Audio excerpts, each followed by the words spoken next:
मंगलवार देर रात इजरायल ने पड़ोसी देश लेबनान पर हवाई हमला किया है। हमला देश के दक्षिणी हिस्से में बसे घनी आबादी वाले फिलिस्तीनी शेल्टर्स कैंप एन अल हिल्वे पर किया गया। इस हमले में कम से कम 13 लोगों की मौत हो गई और कई लोग घायल हुए। ये पिछले साल हिजबुल्लाह के साथ हुए सीजफायर के बाद लेबनान में इजरायल का सबसे घातक हमला माना जा रहा है।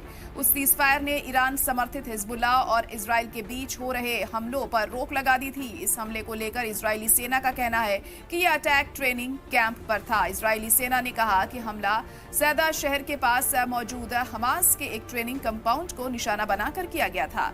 इजरायल ने सोशल मीडिया अकाउंट पर लिखा, दक्षिणी लेबनान के एन अल हिल्वे इलाके में हमास के आतंकियों के जरिए इस्तेमाल किए जा रहे ट्रेनिंग कंपाउंड पर हमला किया गया था। यहां हमले का प्लान बनाने और इजरायल के खिलाफ कार्रवाई की तैयारी की जा रही थी, लेकिन वही लोग इजरायल इस बात को नकार रहे हैं और इसे इजरायल की सोची समझी साजिश का हिस्सा बता रहे हैं।